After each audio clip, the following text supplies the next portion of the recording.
John had trouble with his guilty pleasure films. I struggle. I don't know. I just don't think of films that way. Because I know what guilty pleasure means to me. It might mean something different to somebody else. It might make no sense to John as he thinks about what he's seen. So that'll be part of the episode, I think.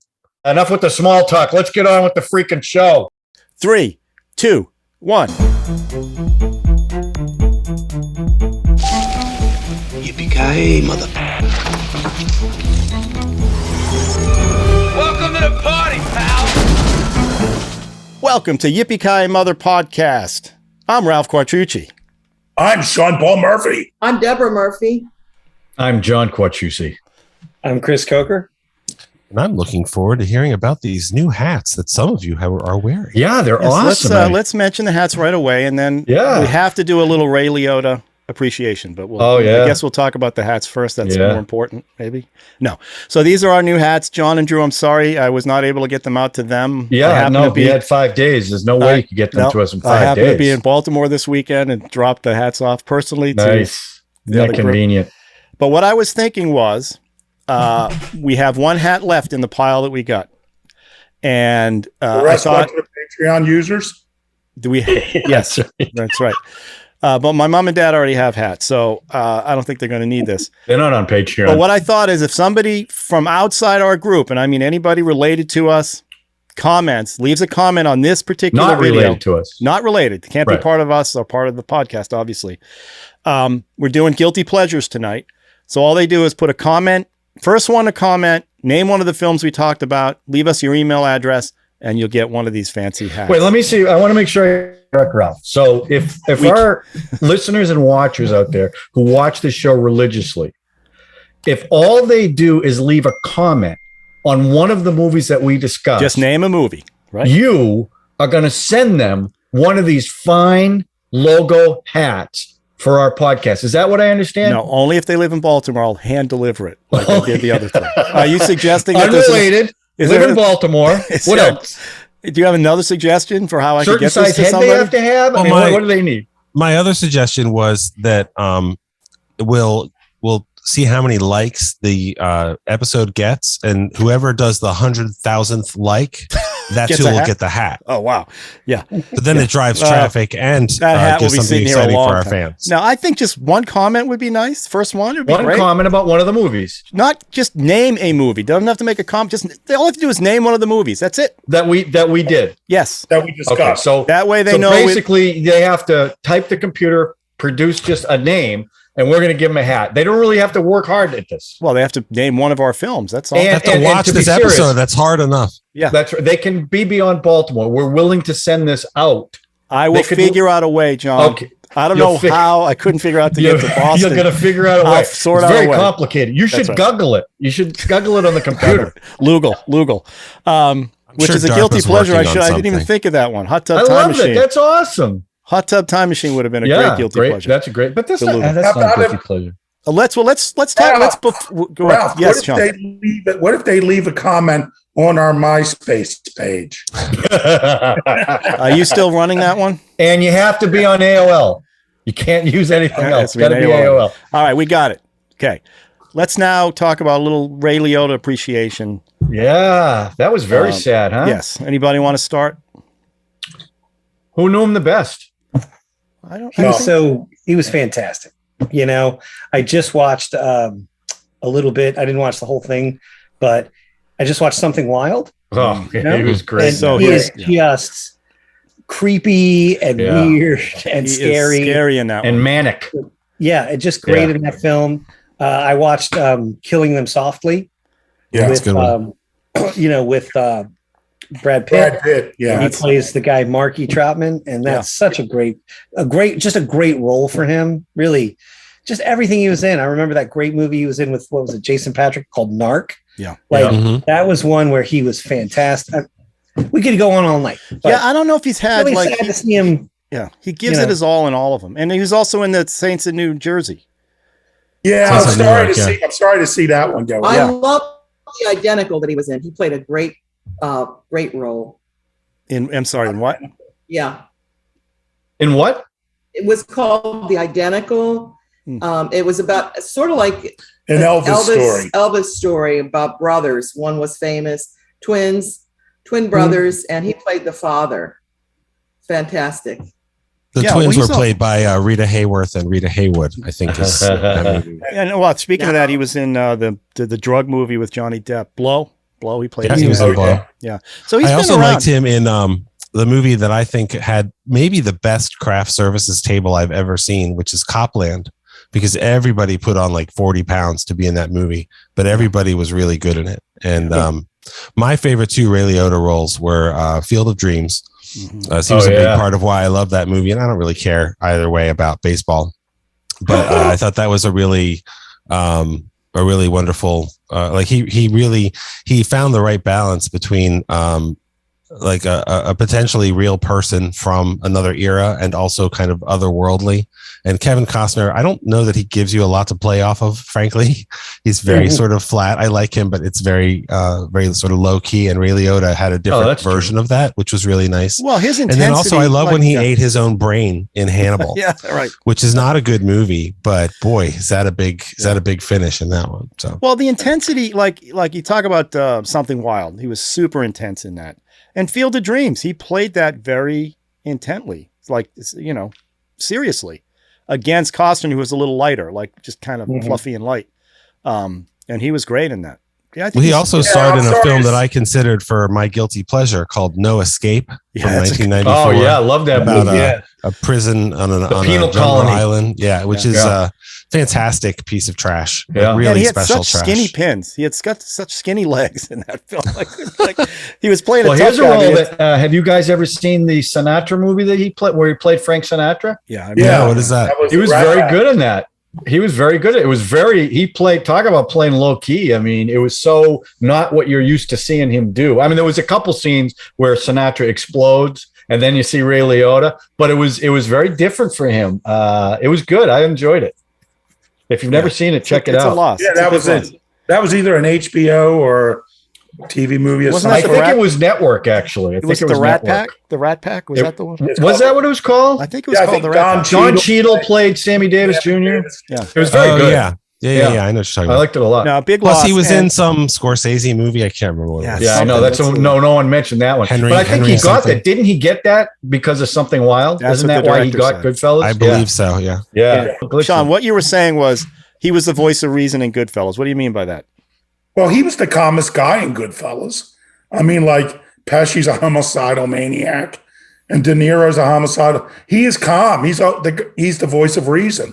He's not the madman in that movie. Well, I mean, the film's Paul based on... Sorvino's the calm guy.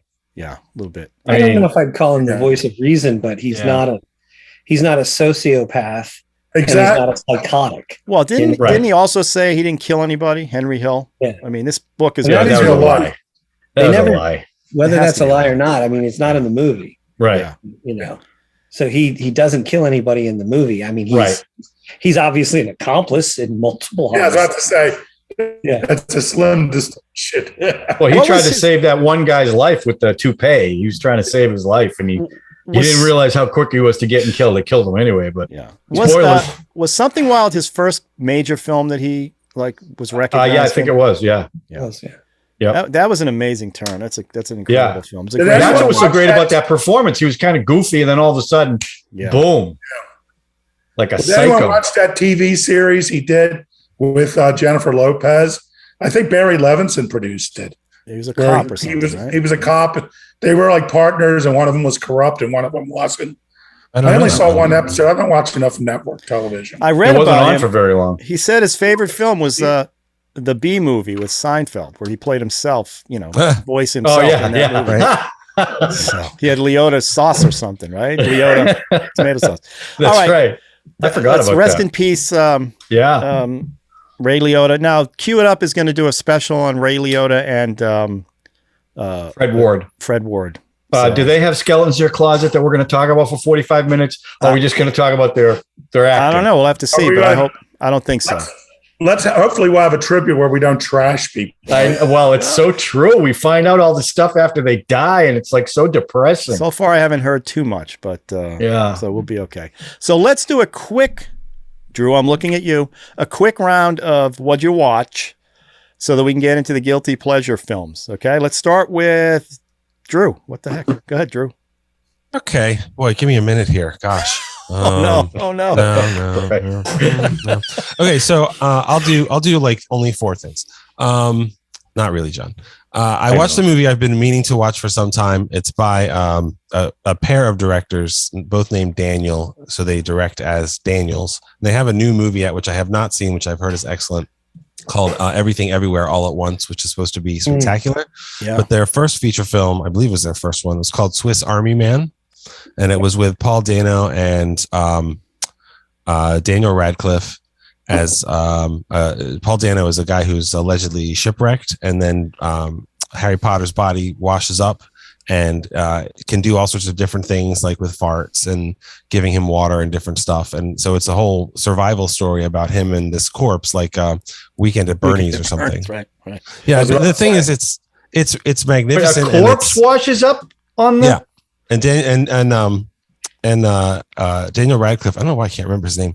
Daniel Radcliffe plays the corpse, basically the whole movie, except for a couple of big stunts, because they said you don't have to. We can make a body double when he's dragging you around, and he wanted to be in the whole movie, including all the butt stuff. And so the movie is like it's odd and it's beautiful. It's whimsical, and it looks at these parts of life that we pretend might not have anything to do with us, that have to do with all of us, like loneliness and death and farts. And it's just lovely. It's very strange. It's its own thing. I could see why that was a hit at Sundance, and then those two Daniels got a chance to make another movie. And I've heard that the new one is stupendous. Yeah, it's on Showtime right now. I've seen the trailer a number of times. Is it a comedy? Is it funny? Some of it's funny. It's much more moving than I expected that it would be. It's weird. It's just a weird sound movie. like a John film. I don't know. I'm kind of I don't know that it's not a John film, because sometimes he'll give something a chance and he'll surprise himself. And I love Weekend at Bernie's. I like the sequel. If you've seen those movies, you can't help, especially in one scene, you can't help but see that. But I don't know. It's just weird, but it's very good, and it's much more moving than I thought. And it's got a nice cast. So I would recommend Swiss Army Man. Okay. And then the other one, I don't know if any of you guys, maybe you're going to talk about this. There's a new show on Disney Plus called Obi-Wan Kenobi. Mm-hmm. And I watched wait till they all drop. Gotcha. No spoilers. Except that it sucks. I watched the first 2 episodes that are the first ones that dropped. Moses Ingram plays one of the Inquisitors. She's from Baltimore, so that's nice. The problem is that I don't know if you remember when Law and Order, the original Law and Order, was on. I think it was on for like 8 years, and then it finally won the Emmy for Best Television Drama, and that froze.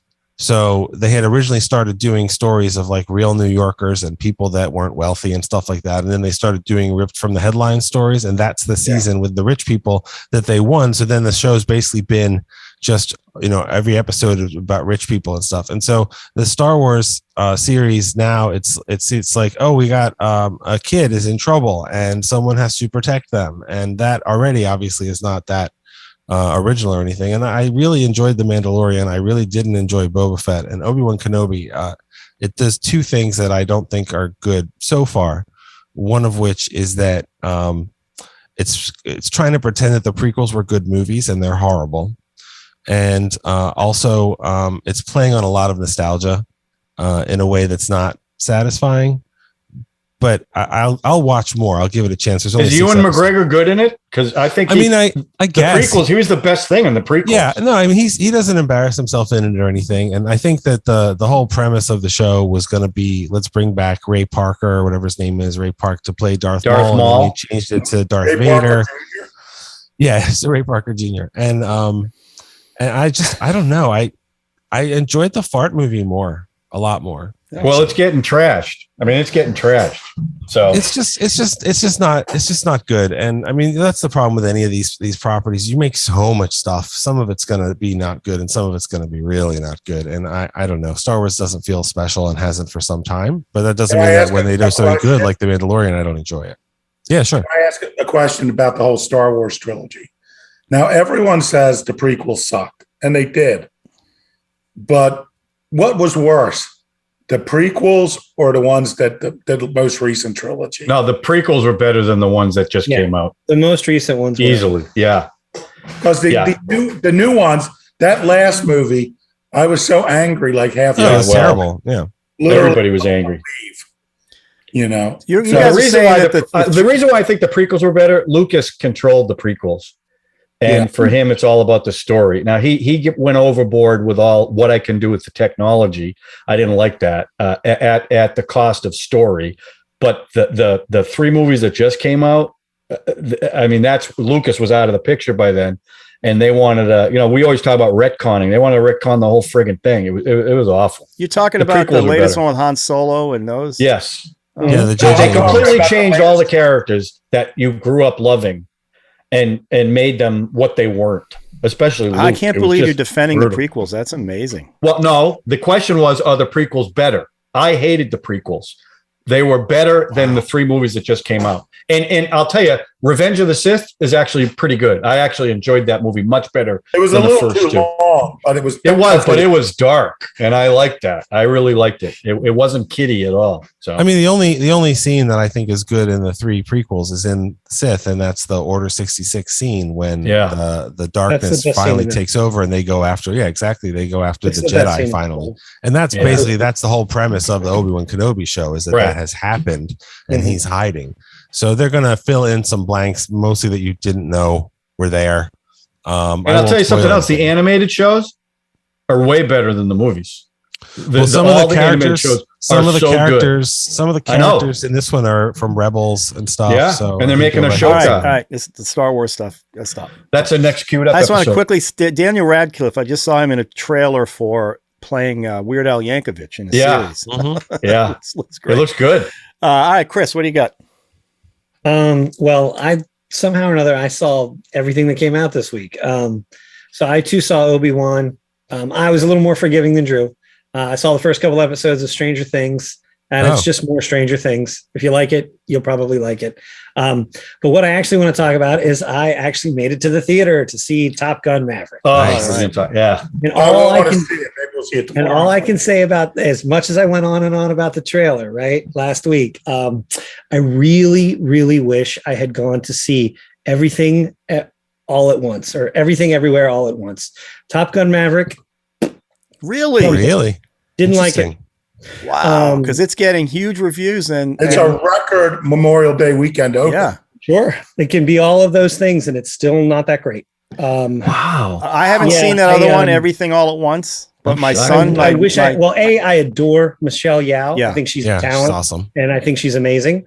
All I want to say is my kid called me, said it's a great film, and Dad, I can't believe everything you've put up with. No, I don't know what happens in that film.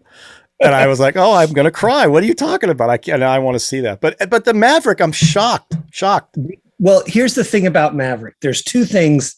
Well, there's more than two. But the two things that really kind of upset me were that in the opening sequence is lifted pretty much directly from The Right Stuff, right? They basically turn Pete Mitchell into Chuck Yeager, which I was actually okay with. I'm like, okay, you want to do kind of an homage thing to The Right Stuff? Cool.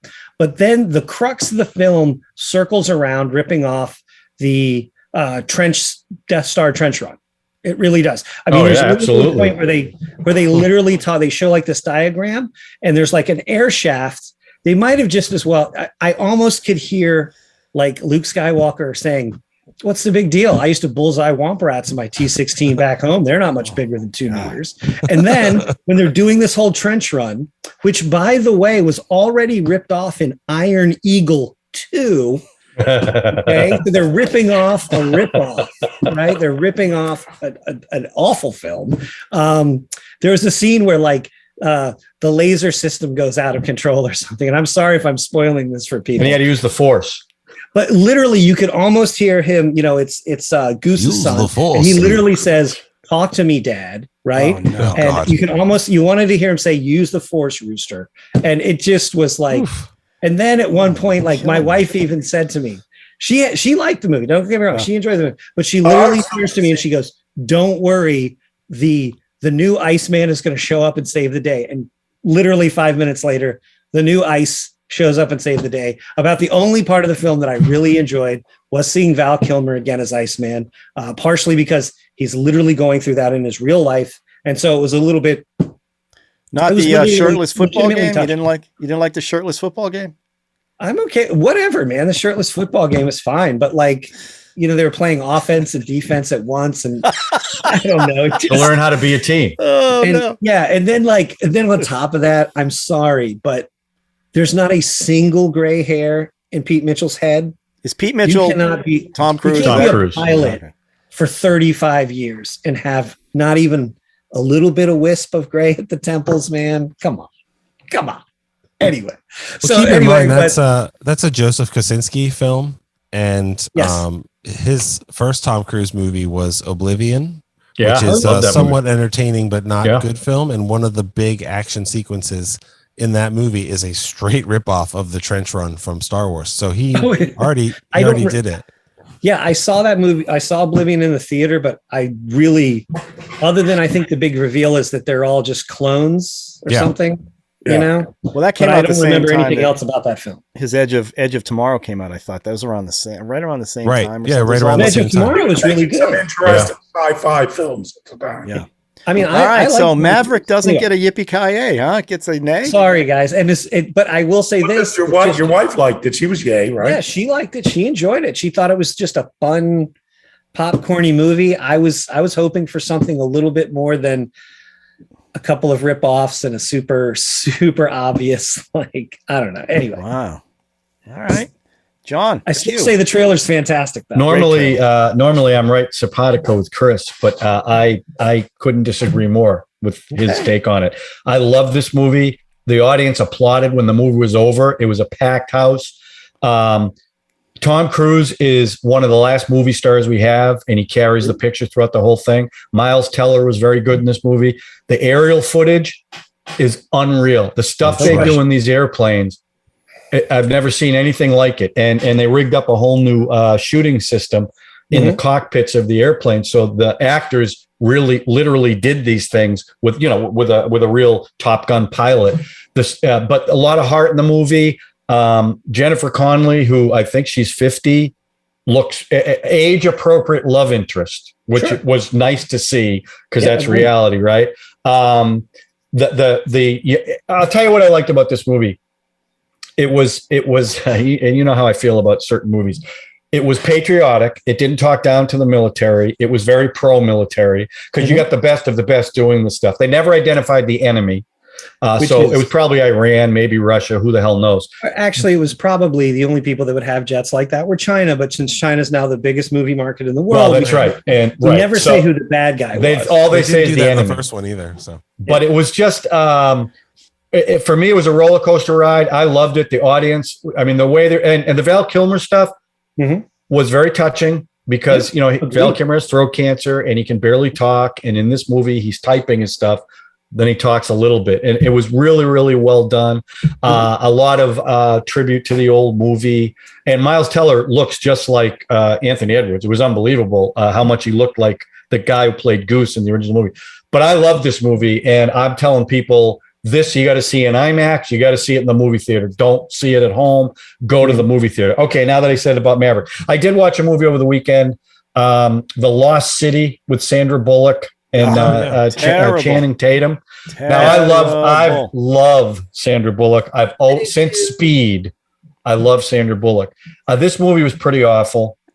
I don't know who wrote the script, but the best part of the movie was Brad Pitt. He was awesome, but he's only in it for a short period of time, and it ends pretty I unceremoniously. couldn't get over how lame the trailer makes it. That movie is so lame and so. It was very much Romancing the Stone. That's what they were trying to do, but it wasn't even half the. And I love Romancing the Stone. Yeah. It just wasn't. It just wasn't very terrible. good, and I don't know how much they spent on it, but the script was awful. Sandra Bullock, who, like I said, I love, was just kind of whiny. I like Channing Tatum. I think he's funny. And I think he was kind of fun. I think he was the better of the two, but it just wasn't very good. And when it was over, I was like, that was an hour and a half of my life I'm not going to get back. It just wasn't very good. And that makes me sad because, like I said, I'm a big fan. So that's what I watched amongst some documentaries that my her brother first film was in The Vanishing. One of her first ones. She's the girl that disappears. Yeah. Gives a little peace Yes, sign. that is correct. Wave. So I used to have a picture in my cubicle when I worked corporate. I had a picture of her in my cubicle. And I ended up marrying Rose, who looked like Sandra Bullock when she was a little bit younger. She looked like Sandra Bullock. I could see that. Yeah. Okay. So interesting. Anyway, Sean, that's it. Sean and Debbie. Well, we watched. We haven't seen the last that we've been talking about every show lately. We Own This Town, and we did. The last episode dropped yesterday, but we were busy doing family stuff. But what we did watch over the weekend is the perfect companion piece called it's a documentary on HBO called The Slow Hustle. And it's about the one of the real people that's in We Own This Town, a homicide detective named Sean Suter, who, Baltimore City homicide detective, who supposedly committed suicide by shooting himself in the back of the head. Then the day before he was scheduled to go to testify to the federal grand jury about corrupt cops in Baltimore. And the Baltimore City police have come up with the official verdict that he committed suicide. And no one in Baltimore is buying it for a second. Yeah, but here's the thing. We are watching all parts of this We Own the City and this other Slow Hustle. So at that time, when we completely watch everything there is about the subject matter, that the corruption of the gun task force in Baltimore with the corruption, I think I'm forming a theory of what happened really. To Sean Suter? Yes. And I think, and I don't know, I don't want to tip my hat on that one yet, but I have to watch the last part of it. Someone may shoot her in the head too. Oh my God. Back of the head. Because I'm doing Lyft now and I'm driving through the city, all the parts where this corruption occurred, the Belvedere Square and all that stuff. It's so alive. I mean, this story is gripping and it's telling, and I'm part of it because I could see where it occurred.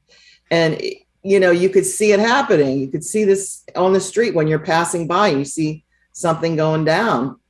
And I'm watching it as a spectator, sort of like in TV time and actually experiencing it as a Lyft driver. Well, we'll be waiting. Fascinating. We'll be waiting for your theory. Yeah, I don't even know which way it's going to go because I think what I know, but I don't know for Watch sure. out, because this happened in the Parallax View. They don't tell us, and then next thing you know, you're not around, and we're never going to know. So, Wow. Baltimore is living the Parallax View. Yeah, be careful. All right, I'm going to be quick because we got to get to the guilty pleasures. Yes. I went on Sean's recommendation and watched that Scotty Bauer documentary, and holy cow! And I asked John to watch it, and I said to him, I don't know if you really want to watch this. If you do, it'll probably change your life. And sure enough, he gave me a call and was not happy. It didn't change my life. Okay, let's be clear about that. Right. But anyway, this is the documentary. I watched 75% of it and stopped watching. I couldn't watch it anymore. Why did you stop watching it? Because I thought the stuff that the frontal nudity, the movies of the guys having sex. I actually liked the documentary. That stuff took me out of it. I didn't want to watch it. I was not interested in that at all. I thought it was not necessary, and I was just like, I don't want to watch this. So I actually liked it. I mean, I found him kind of interesting. I liked hearing about the stuff, but I just thought that was, I don't know why it was there. For me personally, it just took me out of the movie. I wasn't interested in it. Well, after a while, didn't you want to see the penis? No, I can say without reservation. I tell you what, no. I took talking about John. I completely understand what you're saying, but please do yourself a favor and finish the film, because at the very end there's some redemption and why the man was like this. Okay, maybe I'll watch the very end. Maybe I'll watch that. Because I know it was distasteful. Sorry, in so many ways, but. I didn't find it listen, what I took out of it was how horrible it must have been for these people who were having the times of their lives and then had to be closeted because of the morals. Had to hide who they were. Had to hide who they were as human beings, because what America needs is middle class, a man and a wife married together, and, all those moral clauses they had to sign away. Their lives, were shattered. And we all get fed this bullshit about these happy couples, Spencer Tracy and Katharine Hepburn, and that's what I took away. Forget all that explicit stuff. That's just, Not only that, here's another caveat to that whole thing. I remember my mother and telling me about the sad story about Spencer Tracy, how he had, shame because he couldn't be married to his wife anymore. He was cheating on his wife because he loved Katharine Hepburn. I, as a child, felt so bad for him because he couldn't express his love for Katharine Hepburn. He couldn't express a lot of love. And then to come to find out that was total phony baloney. That's what I mean. You never know. You never know. And what we have to do now in our society, I mean, I'm like at that place, John, where I don't want to yuck anybody's yum, right? In so many words, but you don't want to what? What did you say? Harsh your mellow. She doesn't want to harsh your mellow. Oh. No, yours, the society that, homosexuals. I don't want to do that. And this is this is their life. This is what they are about. And this is their, you know what I'm saying? I don't want to do that. I want to be observant as what's going on. And that's the truth. They're trying to be truthful in the world. Now, but John, can I ask you a question? John, what do you? John, did you find him credible? I found, I did. But I don't know if I buy all of it that he was saying. I don't know if I buy all of it.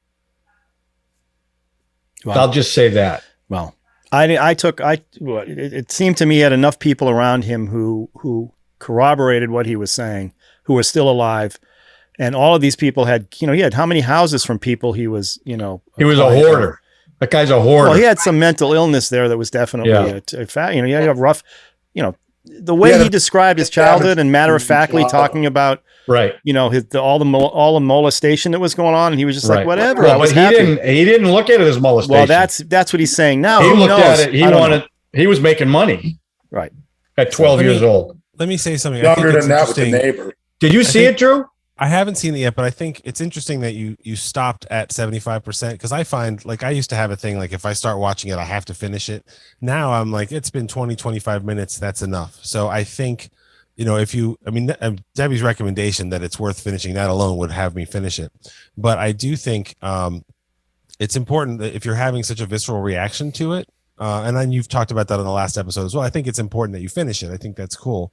But if you watch that last 25%, and obviously some time will have passed, Jackass 4.5 is on Netflix. There's so much penis in that might fill in what was missing by breaking up this movie. I mean, there's so much penis. I didn't know where you were going with that, and I knew it was okay, you're taking Debbie's slot now. All right, let's get to guilty. Hey, I'm the one who talks penis. I don't want to. Then you should watch Jackass 4.5. It's funny. John was reacting to me about why would I want to watch. That stuff didn't bother me. Who cares? The thing that I found fascinating was the stories about the buddies, the war buddy thing.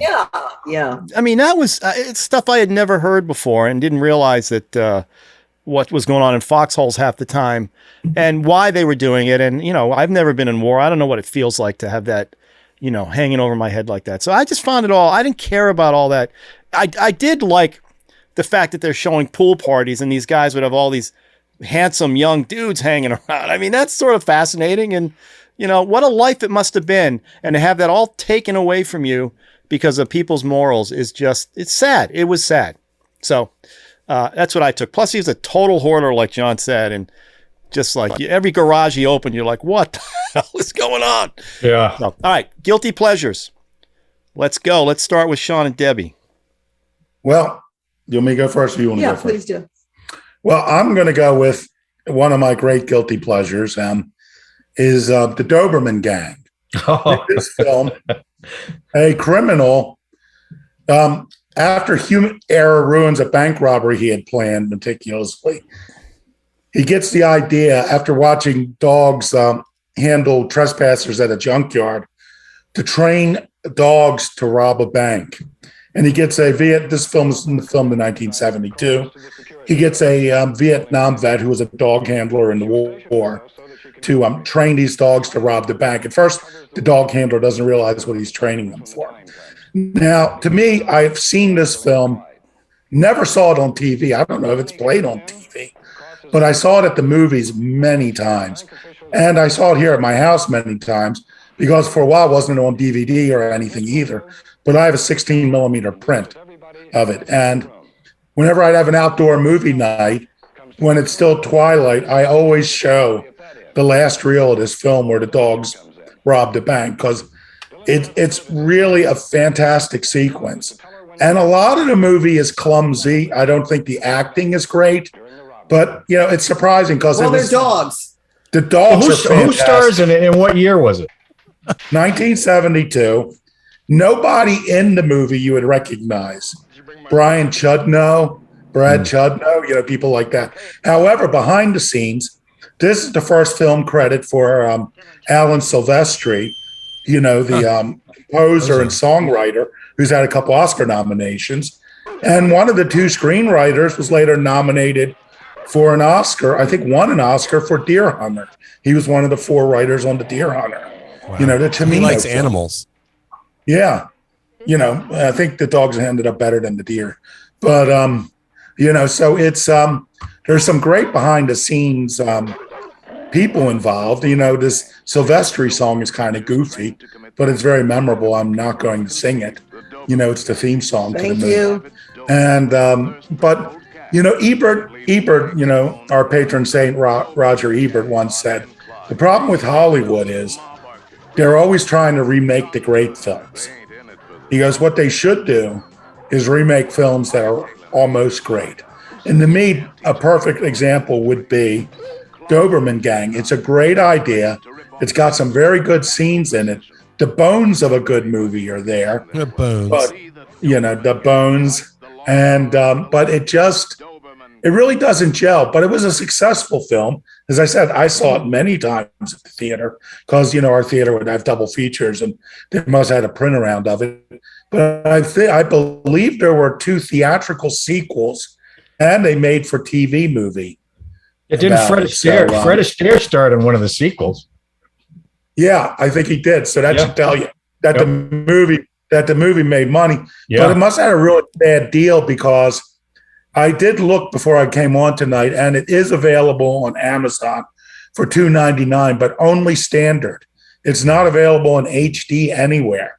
But like 2 years ago, it still wasn't available anywhere at all, streaming or even for sale. So I saw that CBS used to do the late night movies. Remember they said late night movie of the week or something? That's where I saw that. That played on that. That's where I first saw it. I never saw it in the movie theater.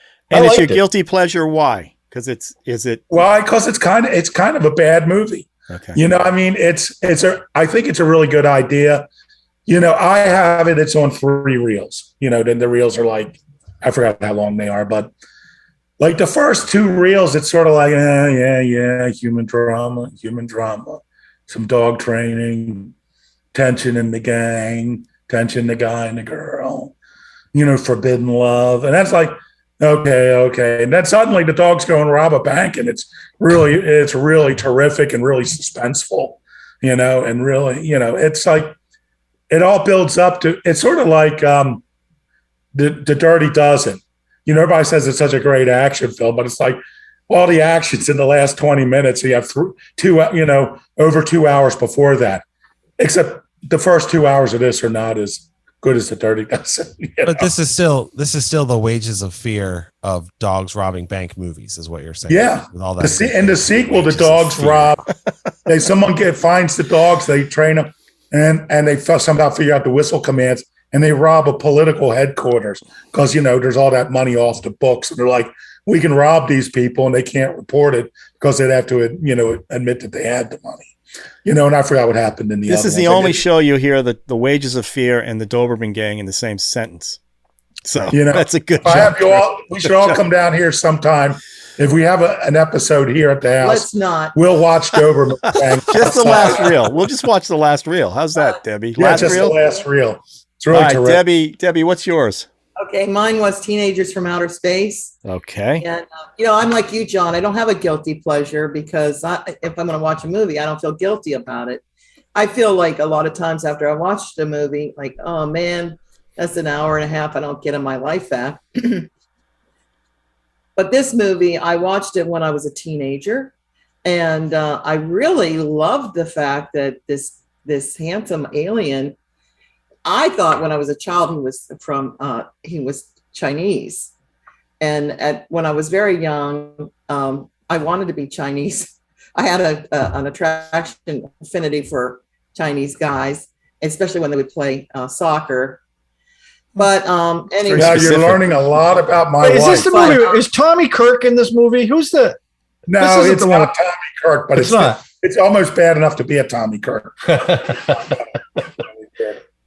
the way the actors talk, the leading man role, he was just so austere. He was an alien. Well, thing. They come from a planet where there's no family, and he wants a family. He's the son of the leader. He does from this other planet, and they're coming to the Earth to use crustaceans, which is a lobster. Yeah, the monster is a lobster. He's going to take over the Earth. They call them gorgons. Gorgons is a lobster. So they're going to be like 30 stories tall. And how they filmed it it's sort of like they have a guy with a black glove holding a lobster up on its tail, like it's attacking people, like as it's walking on its tail. And I love the worst poster. Special effects. The post is great. Thrill crazed space kids blasting the flesh off humans. Oh yeah, yeah, because they have this ray gun, and they That's shoot awesome. it, and then like a skeleton, like you would talk find. about some good bones. I mean, like in a college, like the really attractive girl in the swimming pool, and then all her flesh is off, and she's just hanging on to the the ladder in the pool. Skeleton. Just a skeleton. It's funny. Oh, you know what? We watched this after Scotty Bowers, and there's a scene where the first alien goes to this gas station with this good-looking young gas attendant. And then later, the second alien who's there to kill the first alien shows up, and he turns the good-looking young guy into a You want to fill her up? or as we call it, a boner. So teenagers from outer space. Did see if they have a picture of the crustacean monster. So hilarious. And it's so bad. It's like sometimes it's like on top of a mountain, and you would assume that it's like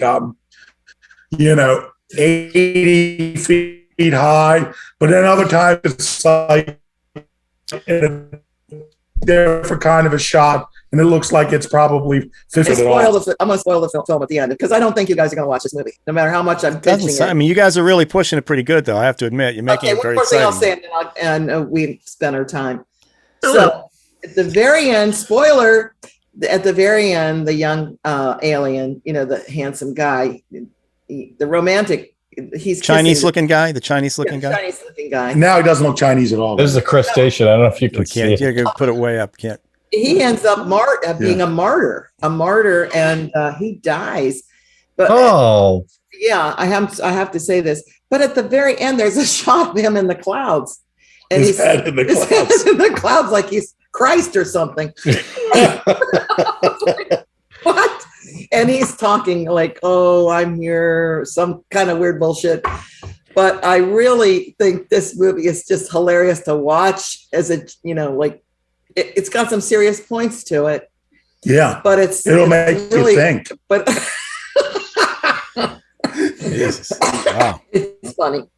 But I'll tell you one thing. And it's guilty. I feel guilty. The girl, I feel guilty love just listening interest has a Betty Page vibe. Yeah, she's got a vibe. She's got an odd. She's very pretty, but she's different. She's got one of those bad late 50s hairdos, in my opinion. I don't know. And she's like Betty Page without the Betty Page. What year was this? What year was this made? I think it was 59. 59. It looks like based on the pictures, big production values, huh? Yeah, that lobster probably cost them, $3 to $4 back in those days. Well, I bet there were more lobsters. I'm sure it wasn't just one. Some one's holding a lobster. Same like budget this. as your Wi-Fi they paid. I'm telling you. Most of the time, it's not really moving, so God. they may have only used one. Was the lobster? Okay, Ralph, we'll ADR it later. Yeah, Okay. well, this is not work. I think we're done. I hope. All right, Drew, come on, save us. Let's go.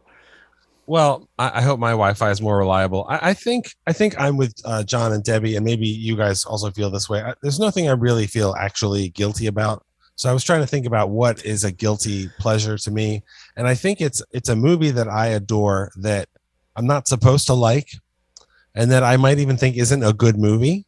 Yeah. And yet I find it really entertaining. That is exactly what I would define as a guilty pleasure for a film. Yeah. So, because I was thinking, like, Joseph Kosinski comes back, like Tron Legacy is gorgeous garbage. Gods of Egypt is a giant towering pile of crap. I don't know if you guys saw Die Hard in a Prep School, the Toy Soldiers movie. Yeah. I love that film. It's so fun. It's so fun. And I mentioned No Escape and Vertical Limit, the mountain climbing movie by the same director. Sure. And then I narrowed it down to The Chronicles of Riddick, which is a hugely ambitious piece of garbage. And then I consulted with my wife, and she said, there's one obvious choice for your guilty pleasure. And I said, what is it? And she said, Battleship. I was like, oh my God, of course. Right. Battleship it's so dumb. It's dumb. So fun. And it's awesome. It's so fun. I can't even. And the thing is, it looks like a Transformers movie. Yep. It's a giant studio action movie. But I think the trick is, and this is why I would say something like Vertical Limit or No Escape is good. Peter Berg is the director of Battleship. He's made a lot of movies, and he's made a lot of entertaining movies. So I look at the movies that he's made, and I enjoy them. I enjoy whether he's doing other silly stuff like Hancock, or he's doing like what is it about the Boston Marathon bombing, Patriots Day, which that was a serious movie now. Yeah, I mean, he's done a lot of different stuff. And The Kingdom. Do you ever see The Kingdom? The Kingdom I love that movie. Yeah, I think it's great, and it's great action. And you talk about patriotic. Movie. Peter Berg it's all patriotic. Battleship. Yeah, no, it definitely. I mean, the Battleship is like it's like Top Gun.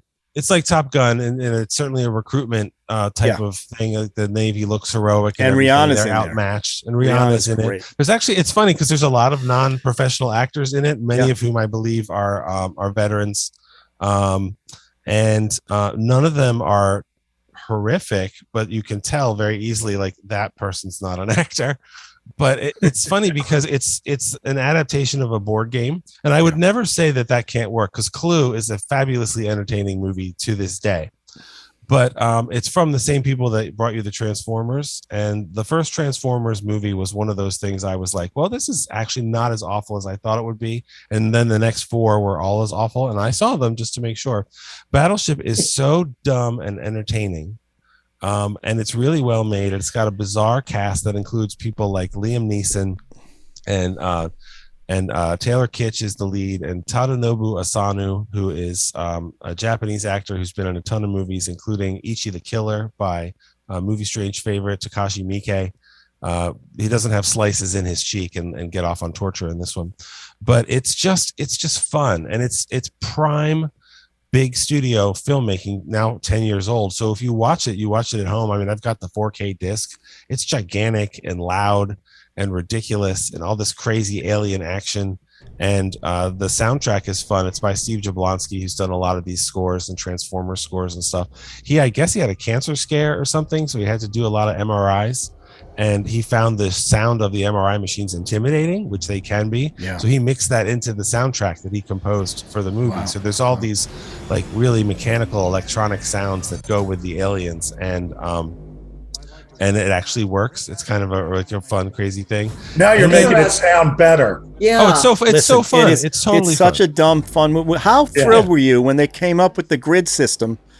Well, that's what I was going to say. The whole thing is like, if it's a board game, how much are we really going to do? Because is it just ships fighting each other? And at the end of the movie, the only ship that can defeat the aliens maybe and stop their plan to get more aliens to come, or whatever, like any other 100 movies you've seen before, is an actual battleship, which there's only one left, and so they have to bring the veterans. It's another ridiculous scene set to AC/DC, and they bring it out. But before that scene with the actual battleship, they actually have a scene where we the humans are trying to fight the aliens, and their ships are sort of hop along the water. So they use a grid of, I think, tsunami buoys or something. And so they fire at like grid B4. And they hope that the ship is, and it works. You're like, so fun. They did it. Yeah, it's so fun. And to be fair, they stole from Under Siege, where they use the old vets to fill the bombs and all. Remember Under Siege from everything. Yeah. Oh yeah. No, they steal from everything. Yeah. And it's got and Tom Morello, the guitarist from Rage Against the Machine, he's on a couple of the tracks of the soundtrack. It's just a big, fun movie. There's some really super dumb, funny lines.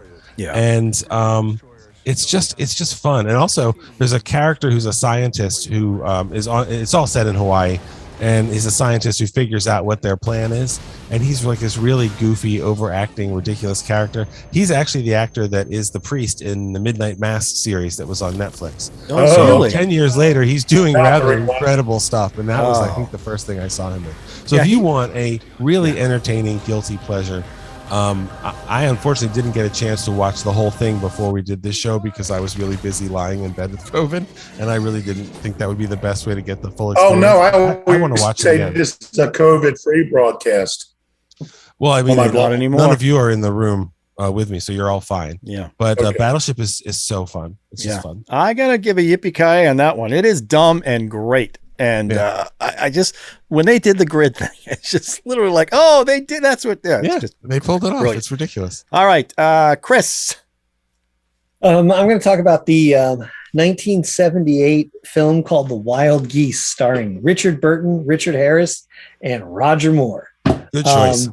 The Wild Geese is basically it's a story that takes place in Africa. It's about mercenaries in Africa, like British mercenaries hired by like a British conglomerate to steal a thought dead presidential prisoner and bring him back so they can get better deal on mining rights. So it's really kind of callous and black from that, like from that very angle. realistic. Yeah. And very era. realistic in that regard.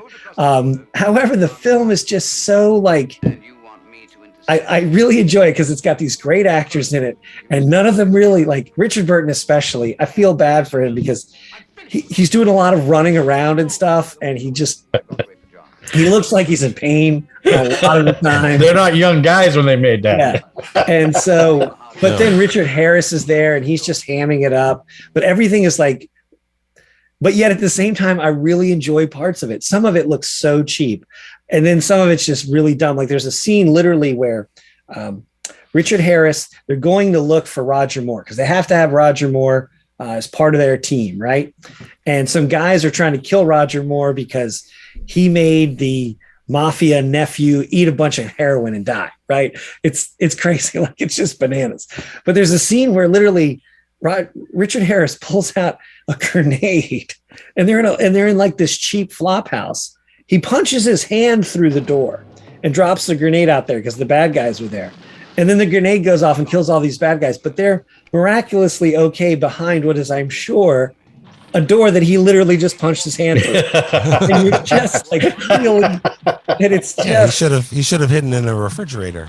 And it's funny, yeah, exactly. And then he would have been okay from a nuclear blast. But the thing is parts of this movie look so cheap, and it's just so dumb. But yet there are elements of it that are just so like. There's a couple of really great sequences. There's a really great like group skydiving scene that looks like basically when you watch it, you will say, oh my God, they copy this sequence every time they've done it since, when they do like 50 guys jumping out of an airplane, right? And there's a really great sequence of a fighter plane, like a prop fighter plane, attacking them on a bridge over a dried out riverbed. It's really great. It's really intense. And so there's really some cool stuff in it. But then what happens is, so they blow up this truck on this riverbed and they're separated, right? And they're like, we'll meet you. We'll find another place to cross. It's a dry riverbed. They could walk across. There is nothing stopping them from walking across. Like, it's just one of those things where you're watching it. And then they just have all this kind of overwrought goofiness in it. But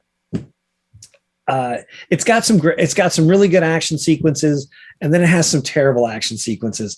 But at the same time, you do have Richard Burton and Richard Harris and Roger Moore, who apparently, when they were making the movie, actually asked to have fewer lines than more lines, even though he was at this point, this is 78. So he was James Bond, right? Yeah. He said, I want fewer lines because he, understanding who he is and his own limits, he's like, you expect me to act against Richard Harris and Richard Burton? He's like, no, I want fewer lines. He wanted less to say because he didn't want to look like he was just like compared to those guys. But even then, they ham it up and everything's really obvious. But at the same time, for some reason, this movie, I can't help but like, and it's weird because it's on Amazon Prime right now, right? But it like disappears and comes back every couple of months. I don't know who owns the rights of it or what bundle it's part of, but it keeps disappearing and coming back. But I will say this, it's got some fun action sequences, but it's just kind of this dumb, we're going to go in there and fix this problem. And of course they get double crossed and everything. So then they've got to escape. And it's one of those things where it's like, okay, Richard Harris has this son, right? This like 10-year-old son. And you're like, yeah, so Richard Harris is going to bite it. Like it's so like telegraphed that he is going to die. And sure enough, he gets wounded and he's running for the plane and he's screaming to Burton to kill him so he doesn't get like, hacked to pieces. And I mean, but there's a couple of nice touches in there that I really enjoyed. And one was this kind of weird thing. I just want to touch on it real quick. There is a character in there who is the medic, who is like openly homosexual, right? And it's a terrible stereotype. He's like super mincy and got a lisp and this whole kind of, thing. But what's nice about it is, even though that he's stereotypical, right? All of the other guys in the mercenary group just accept him for who he is. Like and for 78, it's one of those weird things when you look at it, you go, that's a terrible stereotype. But then at the same time you go, but yet the way that they treated him as an equal and as just like another member of the team, and they just accepted who he was. On the one hand, that was forward thinking. And plus at the end, when he dies, he gets like this kind of, he goes out like a badass, like he kills like 10 guys before he gets taken out, So, but everybody in the movie does that. It's one of those movies where it's like, It's real men. Yeah, these guys, old men. There's like 40 of them. They kill like 500 guys throughout the film. And it does have, it's not her best song, but I don't know if any of you have ever heard of she's a blues singer. I would call her a blues singer, British blues singer named Joan Armatrading. Sure. She actually does the theme song, which is not her best work, admittedly, but she does the theme song. So that's a plus. Whoa, wait a minute. You're not going to mention the sequel starring Laurence fucking Olivier? True, as yes. Rudolph Hess? Yes, the Wild Geese 2. So it did well enough for a sequel? Well, no, that's the thing. It actually, I want to say where I read this, they said it was like one of the top 20 films of the entire year, money-wise. It was a hit. I mean, it was a straight-up hit. Wow. And did the three guys do the sequel? No, Richard Harris died. He just said he died, right? Well, Richard Burton. The ones who lived. Well, Richard Burton actually died a couple of days before they started shooting, and that's why they brought in, I think it was Edward Fox or something, and they brought in Scott Glenn, and then Laurence Olivier is Scott Glenn. Wow. You go from Richard Burton to Scott Glenn? I have not watched the Wild Geese 2, so I don't know if Scott Glenn plays Colonel Faulkner, the character. I honestly don't remember. I've seen Wild Geese a couple times, and I saw the sequel once, mostly because I couldn't believe Laurence Olivier was in this movie in 1985. Well, he was doing catch grabs at that point. Oh yeah, no, yeah. But I think Wild Geese is where it's at. That's the fun one. I will say it reminded me of another movie from sort of in the same era, The Dogs of War, the Christopher Walken movie. I actually rewatched The Dogs of War because it was also on Amazon Prime, and I actually think that's a better film. It is. I think that's actually a pretty good little movie because it about mercenaries getting involved in local politics and things like that. And they're under 60. They're under 60, and it has a fantastic poster, just really cool with that giant rotary gun thing. Yeah, awesome. Yeah, exactly. All right, Wild Geese. The Wild Geese got a lot of great actors in it. Yeah. All right. Couple of great action sequences, but then some of them are just so poorly staged that you're like, what? Yeah. You know? Wow. Anyway. Who directed it? A guy named yeah, I just looked it up. Andrew something or something. Andrew V. McClellan or McLaughlin or something. Oh, he did like Big Jake and everything. He did a lot of American Westerns. Yeah. He was a Western director. Oh, and Hardy Kruger's in it too. I forgot to mention Hardy Kruger. Okay. Who really did not like the way his acting performance was edited. He said that he's like a quiet actor, and he said that McClellan just likes people who are speaking, so he cut his acting down a lot. And Roger Moore wanted less words. Yeah, he wanted less. Well, he didn't want to look bad. I mean, and hey, he knows his limits, and he's not Richard Harris. He's not Richard. Man must know his limits. Yeah. Yes. All right, John.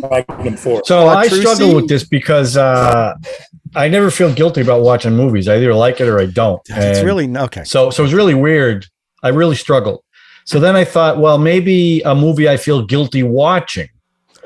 And first thing that came to mind was Blazing Saddles, because I love that movie.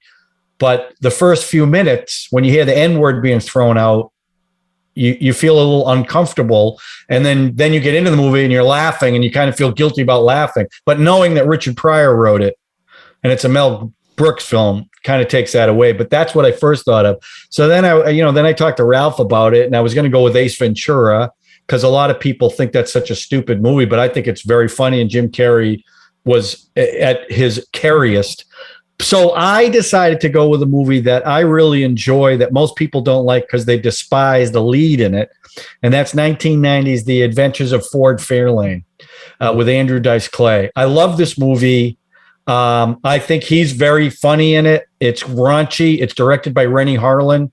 It's shot really interestingly. He's a rock and roll detective. It's based on a series of books. But if you look at the cast, Lauren Holly, Tone Loc is in it. Wayne Newton plays the bad guy. Morris Day plays his buddy. It's just a crazy, raunchy. I found it funny. Great sound. I've had the soundtrack since the movie came out. I saw it in the movie theater. I think it's got a great soundtrack. And actually, Andrew Dice Clay, Under Control, was actually, I really enjoyed him in this movie. He got to do some of his shtick, but he was kind of reined in by Rennie Harlan. But it's a movie that when it comes, Zuzu Pedals, which goes back to It's a Wonderful Life. It's just so, and Robert Englund plays the Australian killer in it. It's just so goofy. Snapperhead. It's just a funny movie that I watch it, and I know a lot of people hate it because they hate him. But I like it. When it comes on, I watch it and I laugh just like I used to laugh before. So I guess that's my guilty pleasure. But I just want to say, I watch movies. I never feel guilty about watching any movie, whether it's good or bad. I don't feel guilty. It's about really. it. Let me ask you this: if I had said an island film, a film that if you're on a deserted island and you can only pick one film, is that? See, to me that's different. That's so guilty pleasure. Right. Yeah, right. And mine would be probably Raiders. It's not about feeling guilty watching the film. It's black. It's just like, it's so silly that you go, I admit I like that film. I mean, Ford Fairlane. But I just don't see it like that. If I like a film, I like a film. I don't want to, I have to admit I like it. I like it. And yeah, but you can't look at a film and go like we're talking about the teenage one and the Wild Geese. And even Battleship, where the premise is just so ridiculous that if you really think about it, you go, how stupid am I to like this film because the premise is so dumb? Oh, I feel guilty. I feel weird about that. But that's I'm not wired that way. I don't think that way. That's fascinating. Well, plus, it is entertaining. It is entertaining. Yeah. Well, if it's entertaining, then I never feel guilty about. Well, it's interesting, silly, but I'm entertained. Fort Fairlane would be one of those that if you're in a group of people, and that came on, and you're the only one laughing, that would be a weird, because it's Andrew Dice Clay who's very. And I get that. Yeah, because they can't separate Dice from the film, so they hate it just because of that. But if you watch the film, he's pretty controlled compared to like a stand. He's been in a Woody Allen film. We were talking about that earlier. He's done a lot of stuff. To be fair, Now, I worked for a guy who he was friends with, and so get your bell out, Ralph. He would call the office a lot, and that's him. Like he would call and say, "This is Andrew Dice Clay." Oh, and I would go, "Hey Dice, how you doing?" He goes, "What's up, Andrew? How you doing?" And like that's just the way he talked. That's just the way he sounds. So there is, I guess, a kind of authenticity. He never said, "This is Andrew Clay Silverstein," like he used his show name. But I don't know. Ford Fairlane is one of those movies that's super ambitious in some ways, and it launched the career of Rennie Harlan as a big action movie director, and did not launch a career of similar caliber for its stars. It also had Gilbert Gottfried. Yes, that's right. Johnny Crunch. That's right. I mean, but it's also Andrew Dice Clay at that time. I don't know if he was doing stadiums. Yeah, because I saw him. I saw Sam Kinnison same year, around the same year at stadiums. Garden, all that kind of that's stuff. right. And he was it's bro stuff, right? It's like it's a weird guy to go watch. What, Sean? About Andrew Dice Clay, if you notice when you watch him, he is funny, but you do feel guilty laughing at Andrew Dice Clay because it's so hickory dickory dock. I mean, you'd start thinking about all the stuff that he did. But at the time when he was at his height, people weren't feeling guilty because I mean, like he was selling out stadiums. It's later on. Really hated. He got kicked off of NSL. He got banned. Sean was telling me that earlier. And also, he made, and what's really embarrassing, well, let's just say someone said it was a bro thing. Like me and the guys at the advertising agency where I worked at the time, we just loved Andrew Dice Clay. We watched all of his stuff. We'd make tapes of it. We'd watch it at lunch. I mean, we were all big fans. And the more offensive he was, the better. And, I was expecting to love Ford Fairlane, but I just, I'm a fan, and I just didn't like the movie. I don't know what I was expecting, but I didn't like it. But now, like you're talking about, what's the other one? Sam Kinnison, who was like the big star at the same time. Now, I've recently watched Kinnison, and I still find him funny. But Andrew Dice Clay, I saw, I was watching, someone were streaming his old specials, and it's sort of like, I just don't feel they held up. I don't think that comedy's in its time. I mean, you can't. That's a time capsule. Like George Carlin's still funny. But that's that you can't even. It's like Dice. I mean, Dice is still working. He was in A Star Is Born, and he was actually really good in Pam and Tommy. Yeah, he was great. Here's the thing: he used to play stadiums, and he was at 2 weekends ago. He was in Baltimore at McGooby's, which is a kind of a small comedy club, And funny, Gilbert Gottfried was supposed to be there 2 weeks before he died, and they said he canceled because he had COVID. And Debbie and I had tickets. And the thing is, I told Debbie, I said, look, we got to see Andrew Dice Clay at these prices. He used to play stadiums. And she's like, no, I'm not going to go see him. So. I can't imagine he's doing the same thing he did in the 80s and 90s. But that's why I'm curious to see what he's doing. It'd be interesting. Well, Ford Fairlane, good one. I was a big fan. I just didn't think it. I think I like Ford Fairlane, and we're going to rewatch that. See what you say. Wild Geese, Ford Fairlane, and wait a minute, we're saving the best for last. Not really. I think as I listen to you guys, I mean, my guilty pleasures. I'm going to just say it's Jim Carrey's. I picked three because it's really just to get to the other two. So 94, Ace Ventura came out. 97, Liar Liar came out. And 2008, The Yes Man came out. Yes Man, it's called, which is basically just a remake of Liar Liar. Instead of him not lying, he says yes to everything. It's the exact same thing. And my guilty pleasure is these movies make me cry at the end. Okay. Because the fake sentimentality, the reason he's lying is his kid had a birthday wish that I just wish my dad would never lie. And the scenes, and I just, obviously I like Jim Carrey's Ace Ventura comedy stuff, his serious stuff, even the Truman Show, I couldn't stand that. 23 he did. I kind of like the biopic he did about Andy Kaufman, but I like him in his goofy, funny stage, and it's his making the ass sound with his, the talking out of his ass. But Liar Liar, Two of them, Yes Man and Liar Liar. Liar Liar is the one I would pick as my definite guilty pleasure. I just love the antics he does when he can't tell a lie. I love the scene, and I quote it all the time, where he beats the shit out of himself in the bathroom, and he ends it by saying, "I'm kicking my own ass." And he's in there literally pounding his face in. And I just find him affecting as that kind of weird sentimental, it's in Liar Liar, he's trying to save his relationship with his kid, and he ends up back with his ex-wife. And in Yes Man, it's Zooey Deschanel, who's gorgeous and wonderful, and it's about him saying yes to everything, and it causes all these problems. He's got Bradley Cooper's in that one as one of his friends, the Yes Man, and a couple other people, and of course he ends up with Zoe at the end, and there's a beautiful thing in the park and all this. I just find them like they're very they're crudely sentimental. They make me cry because they're so dumb, and they just touch in exactly all the little buttons that push. And I think he's great. And I think he, especially in Liar Liar, when he can't tell a lie and he's walking around, he's in a lawyer's office, which everybody lies all the time. And it's just Jim Carrey being Jim Carrey, and a funny Jim Carrey, and I actually love them. I mean, Ace Ventura is in a class by itself.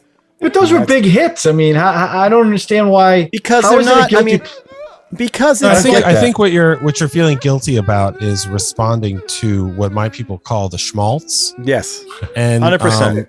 Okay, well that's a little different. I think it's 100%. Good. The schmaltz is like the really gooey, sentimental stuff at the end. And I am also someone who can be triggered by like real thick schmaltz. Schmaltz is actually goose fat, but I think that makes sense as a guilty pleasure almost more than anything else that we've talked about, because it's like Liar Liar made me cry. It's pretty embarrassing. Yeah, it's not. So you own it. You own it, and I think. Although I did read an article 2 days ago that said people who cry at movies are very intelligent. So, sign of intelligence. So I was like, all right, but it gets me every single time. Every time. Crying at Liar Liar is a different cry than crying at Schindler's List. Yeah, so slightly different. I'll give you that one. Slightly different. We're all over the place with this guilt. It's not guilty pleasure, or you're feeling guilty because you're getting emotional. It's like Ace Ventura: Pet Detective. When you look at like the reviews for that, how Ebert killed that movie, and as far acting wise, you don't want to be too over the top. But the reason why that movie works is he is so over the top. It's hilarious, and it's like how far can he go?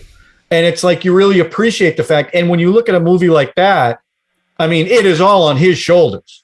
I mean, that movie is all him. Everyone else is good in it, but he's it. And you can't take your eyes off him. And it's amazing. When you first saw that movie, like, what the hell is this about? And it was hilarious. John. Yes, Debbie. Important thing, Jim Carrey started out as a religious. He did? I didn't know that. He was on that family show in Living Color. Yeah, that's right. Yes, very religious. I know. Well, I know that he before his father passed, he said that he wanted to make $20 million off him. And after Ace Ventura and The Mask were huge hits, he got $20 million to do the sequel to Ace Ventura, and he put that check in the father's casket when he died. Why would he put it in the bank? But he took a picture of it, so it went in his bank. Yeah. But that one scene where he does the thing out his butt, he does the ass solo mio. Do you remember that from the sequel? He did that because Ebert, in his review, killed him on that stuff. So he did more of it in the sequel. Well, he made $20 million for Liar Liar. So, but listen to this run. This is the run he had around that time. Ace Ventura: Pet Detective, The Mask, Dumb and Dumber, Batman Forever, Ace Ventura: When Nature Calls. That scene where he comes out of the butt of that. Oh, it's amazing. The rhino. That is insane. The Cable Guy, which is another. Cable Guy. That's another one that's like Jim Carrey at his best. That was a big flop. That one didn't. It was a big flop. Yeah, but he was great in it. And he made big bucks for that one, and too. then, so he goes from 97 to 2008 to make Yes Man, which again, is really just a remake of or a copy of Liar Liar, with him doing the same stuff. But the interesting thing is the director of both Ace Ventura and Liar Liar was a guy named Tom Shadyac, I think is his name. Yeah. Yep, Tom Shadyac.